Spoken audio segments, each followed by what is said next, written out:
मैंने पढ़ा, आपने श्रवण का नाम तो सुना ही होगा। श्रवण का नाम तो जानते हैं ना। आप श्रवण को तो जानते हैं, पर आप शायद श्रवण के माता पिता को नहीं जानते। आज हम आपको बताएंगे कि श्रवण के माता पिता कौन थे। श्रवण के माता पिता अयोध्या वासी थे। श्रवण के जो पिता थे ये एक साहूकार थे, सेठ। ब्याज से पैसे देते थे, किराने की दुकान थी। इनके घर पर एक महिला झाड़ू पोंछा करने आती थी। झाड़ू पोंछा बर्तन, घटना अयोध्या की है। ये श्रवण के माता पिता हैं, जरा बहुत ध्यान से सुनिएगा। एक सेठ जी थे, सेठ जी के यहाँ एक स्त्री आती थी झाड़ू पोंछा करने, तो सेठ जी उस स्त्री को देखते रहते थे और वो स्त्री भी सेठ को देखती थी। दोनों एक दूसरे को देखे और दोनों में प्यार व्यार हो गया और दोनों जन रहने लगे साथ में। तो जो उस काम वाली बाई का जो पति था, उसे पता चला कि मेरी पत्नी फलाने सेठ के साथ रहने लग गई है, उसके संग ज्यादा समय व्यतीत करने लगी है और मेरी पत्नी अब संबंध भी उससे बनाती है। तो ये व्यक्ति अयोध्या के राजा के पास गए। उस समय अयोध्या के राजा दशरथ जी के पिता हुआ करते थे। आज है ना, उनके पास ये बात पहुंची। उनके पास जब बात पहुंची तो उन्होंने बुलाया, सेठ को बुलाया और बाई को बुलाया, यहां आओ। राजा ने कहा क्यों, तुम इसके साथ रहती हो? सेठ से कहा तुम इसको गलत निगाहों से देखते हो। अब वो सेठ डर गया, वो बाई भी डर गई। हाँ महाराज, हमसे गलती हो गई, ये बड़ी सुंदर है, हमारा मन चला गया। अब वो काम वाली बाई का पति बोला, देखो महाराज, मेरी पत्नी को फलाने व्यक्ति ने, सेठ ने अपना लिया। अब मेरे बच्चे हैं छोटे छोटे, मेरा तो घर बर्बाद हो गया। जब इनका अपराध इन्होंने स्वीकार कर लिया, तब राजा ने दंड दिया। अब बताओ ऐसों को क्या दंड मिलना चाहिए? तब राजा ने आज्ञा दी कि इन दोनों ने ये गलती इसलिए की है क्योंकि इन दोनों ने एक दूसरे को देखा है, इसलिए दोनों की आंख फोड़ दी जाए, यही इनका दंड है। तो राजा ने उस बाई की और उस सेठ की आंख फोड़वा दी। ये तो न्याय हो गया।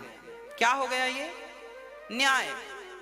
और उसके काम वाली के पति ने कहा अब मैं इस महिला को, इस स्त्री को पत्नी के रूप में स्वीकार नहीं करूंगा। वो तो चला गया। अब राजा ने विचार किया कि यदि ये दोनों हमारे राज्य में रहेंगे तो इनको देखकर कल किसी और की निगाहें ना बिगड़ जाए। इसलिए राजा ने उन दोनों अंधा अंधी को अपने राज्य से निकालकर बहुत दूर भिजवा दिया, जंगल में। जाओ, दोबारा राज्य की सीमा में दिखाई मत पड़ना, नहीं तो मृत्यु दंड देंगे। तुम जैसों का दर्शन कोई करेगा तो कहीं उसकी बुद्धि भ्रष्ट ना हो जाए।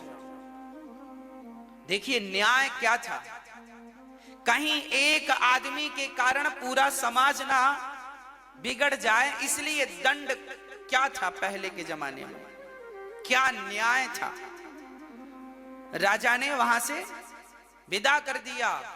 अब वो दोनों जंगल में रहने लगे, एक कुटिया बनाकर सरयू नदी के तट पर। चूंकि सरयू घाघरा के नाम से जानी जाती है। पहले तो जंगल में से वो नदी बह रही थी, वहां रहने लगे। अब सेठ और ये बाई दोनों का मन शुद्ध हो गया। इन्हें बड़ा पश्चाताप हुआ कि राम राम, हमने कितना बड़ा अपराध किया। इन्हें अपनी गलती समझ आई और दोनों अब पति पत्नी की तरह रहने लगे और भगवान में मन लगा लिया। और जब भगवान में मन लगाया, निष्काम भाव से जब भगवान की भक्ति की, तो भगवान की भक्ति के बल पर भगवान ने इनके अपराध को माफ कर दिया। और इनके द्वारा, वो सेठ के द्वारा, वो बाई गर्भवती हो गई और उसके गर्भ से एक बालक पैदा हुआ, जिसको आप और हम श्रवण कहते हैं। श्रवण कहते हैं।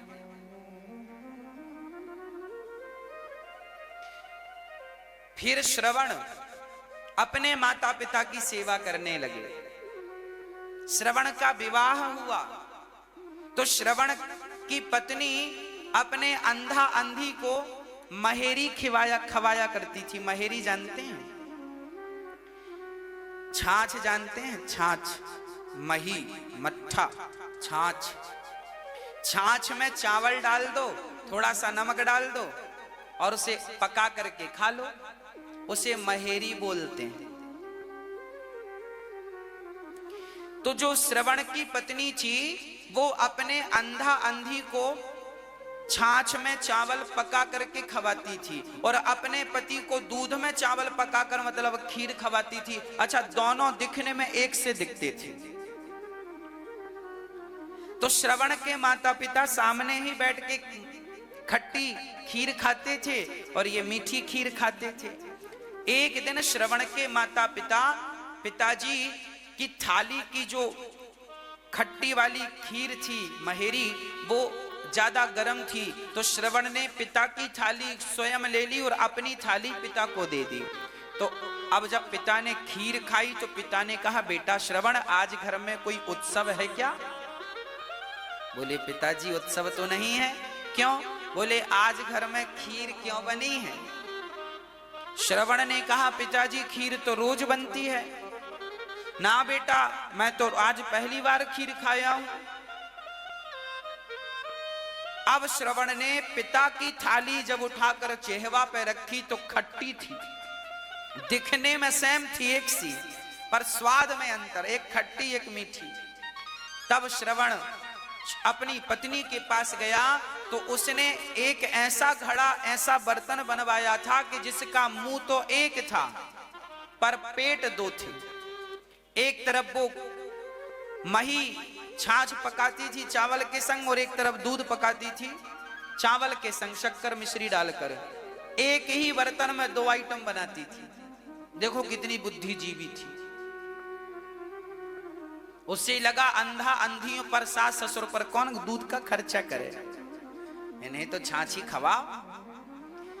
पर श्रवण ने कहा कि जब मेरे माता पिता के संग मेरी पत्नी भेद करती है, जो मेरे माता पिता की सेवा नहीं कर सकती, मैं उसके पास क्या रहूं? अपनी पत्नी को कहा कि तेरे भीतर इतना कपट है, ऐसे कपटी स्त्री के संग रहकर मेरा भला नहीं होगा। अब मैं किसी के भरोसे माँ बाप की सेवा नहीं करूंगा, अब मैं स्वयं अपने माँ बाप की सेवा करूंगा। तब अपने माँ बाप को अपने पालकी पर बिठाकर कंधे पर, और श्रवण ने अपने उन्हीं अंधे माँ बाप को भगवान की चारों धाम की यात्रा कराई। देखिए, ऐसे माता पिता जो कि चरित्र से गिरे थे, ऐसे माता पिता का बेटा श्रवण भी जब माई बाप की, तुम्हारे माता पिता कैसे भी हों, तुम अपने माँ बाप की सेवा करोगे, तो श्रवण जैसे बच्चे ने जब माँ बाप की सेवा की तो उन्हें भगवत धाम प्राप्त हुआ और पुत्र के कारण उनके माता पिता भी भगवान के धाम को चले गए।